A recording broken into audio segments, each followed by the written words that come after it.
Assalamualaikum warahmatullahi wabarakatuh. Perkenalkan, saya Tia Nabila Rajab dan rekan saya. Saya Andi Syafika Ramadhani Nasro. Kali ini kita akan membahas skala maturity dari framework Hobbit. Topik ini sangat penting bagi siapa saja yang ingin memahami bagaimana cara menilai dan meningkatkan kualitas tata kelola TI dari suatu organisasi. Sebelum kita membahas skala maturity, kita perlu memahami terlebih dahulu apa itu Hobbit. COBIT merupakan singkatan dari Control Objective for Information and Related Technologies. Framework ini dikembangkan oleh IISK dan digunakan secara global untuk tata kelola dan manajemen TI. COBIT membantu organisasi agar TI dapat dikelola secara optimal, selaras dengan tujuan bisnis, meminimalkan risiko, dan memenuhi kepatuhan tetap regulasi. Framework ini memiliki berbagai komponen seperti prinsip tata kelola, proses manajemen, tujuan kontrol, dan tentu saja penilaian tingkat kematangan atau maturity level. Nah, sekarang kita masuk ke bagian inti, skala maturity. Skala maturity adalah alat untuk menilai seberapa matang atau dewasa suatu proses TI dalam organisasi. Apakah proses itu belum terbentuk, masih acak-acakan, atau sudah optimal dan inovatif.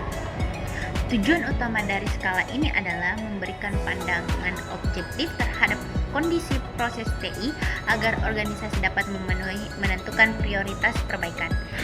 Misalnya, kalau manajemen perubahan TI tidak terdokumentasi dan tidak dievaluasi, maka maturity-nya rendah. Tapi kalau semua sudah terdokumentasi, dipantau, dan dioptimalkan, maka maturity-nya tinggi. COBIT memiliki 6 tingkatan maturity, dimulai dari level 0 hingga level 5. Yuk kita bahas satu persatu secara rinci. Pertama, level 0, yaitu non-existent. Artinya tidak ada proses yang dikenali sama sekali. Organisasi belum menyadari pentingnya tata kelola untuk proses TI tertentu. Misalnya, tidak ada pencatatan siapa yang akan mengakses data penting ini sangat berisiko. Kedua, level 1, di mana sudah ada usaha menjalankan proses tapi tidak terstruktur, biasanya berdasarkan inisiatif individu bukan organisasi. Contohnya, backup data dilakukan hanya jika ada waktu, bukan sesuai jadwal rutin. Ketiga, level 2, proses sudah ada dan diulang-ulang tapi belum didokumentasi, hanya berdasarkan pengalaman. Misalnya, teknisi tahu apa yang harus dilakukan, tapi tidak ada SOP atau panduan tertulis. Keempat, level 3, di mana organisasi telah menetapkan dan mendokumentasikan proses formal, namun implementasinya belum selalu konsisten. Misalnya, ada prosedur pengelolaan, perubahan sistem, tapi kadang masih dilanggar karena kurang disiplin.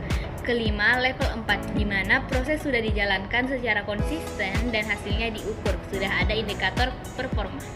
Misalnya, setiap ada perubahan dicatat, dievaluasi dampaknya, dan dilaporkan kepada manajemen secara berkala. Keenam, level 5, yaitu level tertinggi. Proses dijalankan dengan sangat efisien dan selalu ditingkatkan melalui evaluasi, inovasi, dan otomatisasi. Misalnya, ada proses backup yang tidak hanya otomatis, tapi juga menggunakan AI untuk mendeteksi kebutuhan cadangan lebih lanjut.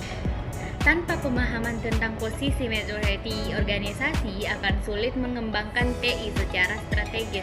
Dengan mengetahui level maturity, organisasi bisa 1.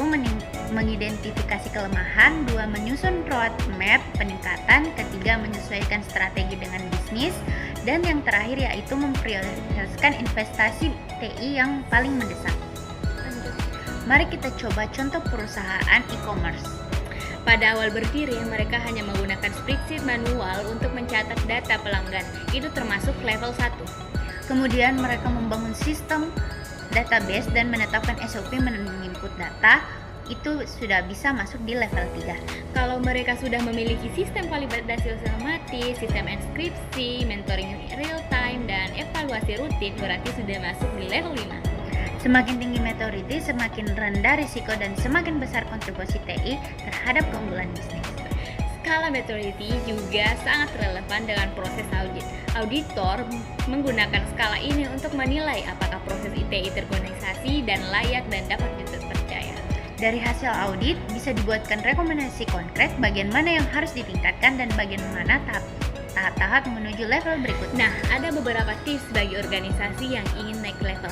Pertama, dokumentasikan semua proses. Kedua, lakukan pelatihan rutin. Ketiga, lakukan audit internal berkala. Keempat, gunakan teknologi otomatisasi. Dan terakhir, kembangkan budaya continuous improvement. Perlu juga evaluasi dari pihak eksternal untuk validasi objektif. Itulah tadi pembahasan tentang skala maturity dan framework COVID. Semoga video ini membantu kamu memahami pentingnya maturity level dalam mengelola proses TI. Terima kasih dan sampai jumpa lagi. Bye.